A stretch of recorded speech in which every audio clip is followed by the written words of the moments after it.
తెలంగాణ ప్రజల ప్రాణాలు సైతం ఒడ్డి సుదీర్ఘకాలం ఉద్యమించారు. ఆ ఉద్యమాల తీవ్రత వెనుకనున్న తెలంగాణ ప్రజల ఆవేదనను గుర్తించి కాంగ్రెస్ నేతృత్వంలోని యూపీఏ ప్రభుత్వం తెలంగాణ ప్రజలకు ఒక ప్రత్యేక రాష్ట్రాన్ని ఏర్పాటు చేయాలని నిర్ణయించి దానికి సంబంధించిన అన్ని లాంఛనాలను పూర్తి చేసి స్వరాష్ట్రాన్ని సాకారం చేసింది. తెలంగాణ రాష్ట్రం ఏర్పడిన తర్వాత గత దశాబ్ద కాలంలో రాష్ట్ర పురోభివృద్ధి ఆశించిన మేరకు జరగలేదు. తెలంగాణ రాష్ట్రాన్ని బంగారు తెలంగాణగా మారుస్తామని ఒట్టి ఉత్తర కుమార ప్రగల్భాలు పలికిన గత ప్రభుత్వ పాలకులు అన్ని రంగాల్లో పూర్తిగా వైఫల్యం చెందారు. పురోభివృద్ధి అటుంచి రాష్ట్ర ప్రజల సంక్షేమం సన్నగిల్లింది, అభివృద్ధి అడుగంటింది, రాష్ట్రం అప్పుల పాలైంది. చిలికి చిలికి గాలివాన అయినట్లు రాష్ట్ర ఆవిర్భావ సమయానికి ఉన్న 75,577 కోట్ల రూపాయల అప్పు గత ఏడాది డిసెంబర్ నాటికి వామనావతారంలా పెరిగి 6,71,757 కోట్ల రూపాయలకు చేరింది. అంటే గత 10 సంవత్సరాల్లో తెలంగాణ రాష్ట్ర ప్రభుత్వ అప్పు దాదాపు 10 రెట్లు పెరిగింది. తదనుగుణంగా రాష్ట్ర అభివృద్ధి జరగలేదన్నది అక్షర సత్యం. ఉమ్మడి ఆంధ్రప్రదేశ్లో తెలంగాణ రాష్ట్రానికి రావాల్సిన నీళ్లు, నిధులు, నియామకాలు దక్కటం లేదన్న కారణంగా ఉద్యమించిన రాష్ట్ర ప్రజల ఆకాంక్షలు ఎంతవరకు నెరవేరాయి అన్న ప్రశ్నకు మనమంతా కలిసి సమాధానం చెప్పుకోవాల్సిన అవసరం ఉంది. తెలంగాణ వాటాగా వచ్చే నీళ్లను రాష్ట్ర ప్రజల త్రాగునీరు, సాగునీరు అవసరాలకు వినియోగించాలన్నది ప్రభుత్వ ప్రధాన సంకల్పం. అయితే గత దశాబ్ద కాలంలో పాలకులు తీసుకున్న తప్పుడు విధాన నిర్ణయాల కారణంగాను, నాణ్యత లేని పనుల కారణంగాను సాగునీటి ప్రాజెక్టులు ఆశించిన ఫలితాలను ఇవ్వలేకపోతున్నాయి.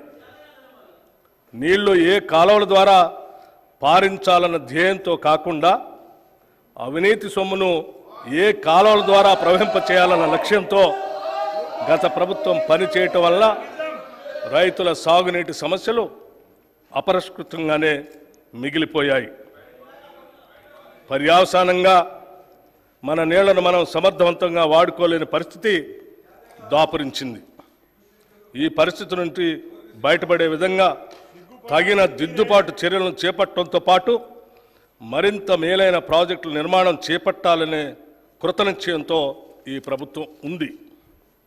ఇక నిధుల విషయానికి వస్తే గత ప్రభుత్వ కాలంలో ఆదాయం ద్వారా కానీ, అప్పుల ద్వారా కానీ, తదితర మార్గాల ద్వారా కానీ సమకూరిన నిధుల వ్యయానికి రాష్ట్ర పురోగతికి ఏమాత్రం పొంతలు లేని పరిస్థితి నెలకొంది.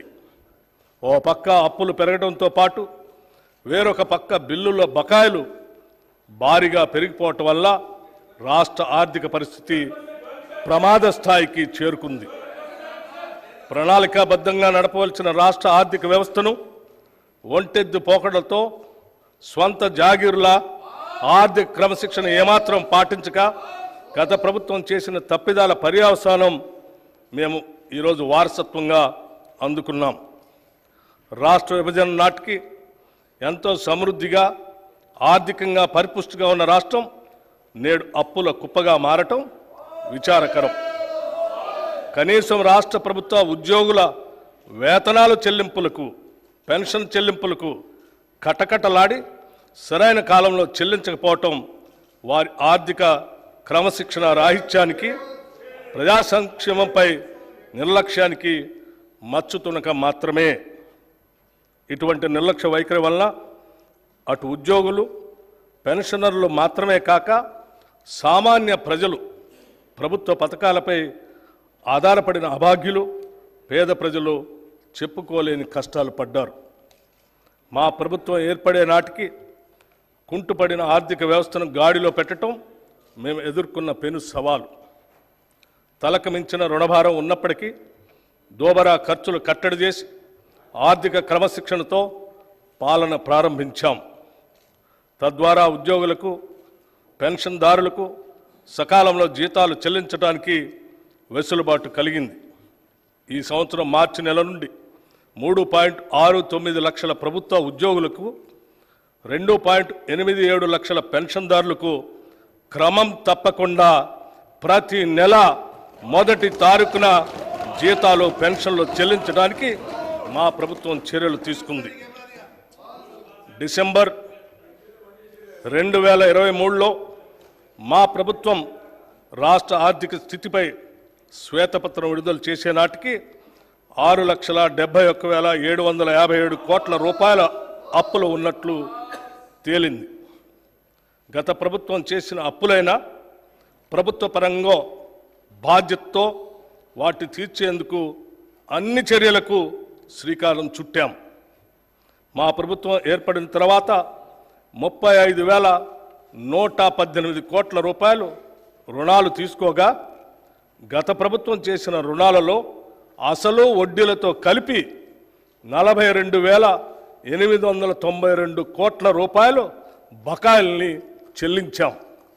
అంటే మా ప్రభుత్వం తీసుకున్న రుణాల కన్నా 7,774 కోట్ల రూపాయలు ఎక్కువగా రుణాలు ఈ కొద్ది నెలల్లోనే చెల్లించడం ద్వారా మా చిత్తశుద్ధి అర్థమవుతుంది.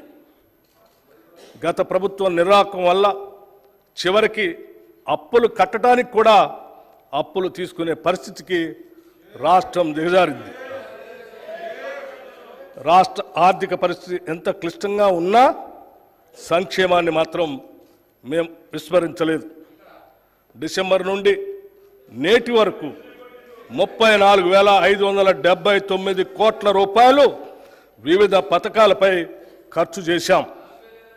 ఈ పథకాల్లో ముఖ్యమైనవి మహిళలకు ఉచిత బస్సు ప్రయాణం, 200 యూనిట్ల ఉచిత కరెంట్, రైతు భరోసా, బియ్యంపై సబ్సిడీలు మరియు చేయూత.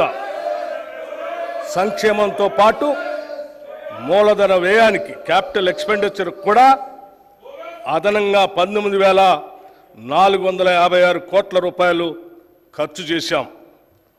తెలంగాణ రాష్ట్రం ఏర్పడిన 10 ఏళ్ల తర్వాత వాస్తవానికి దగ్గరగా ప్రణాళికాబద్ధమైన బడ్జెట్ను తొలిసారిగా మా ప్రభుత్వం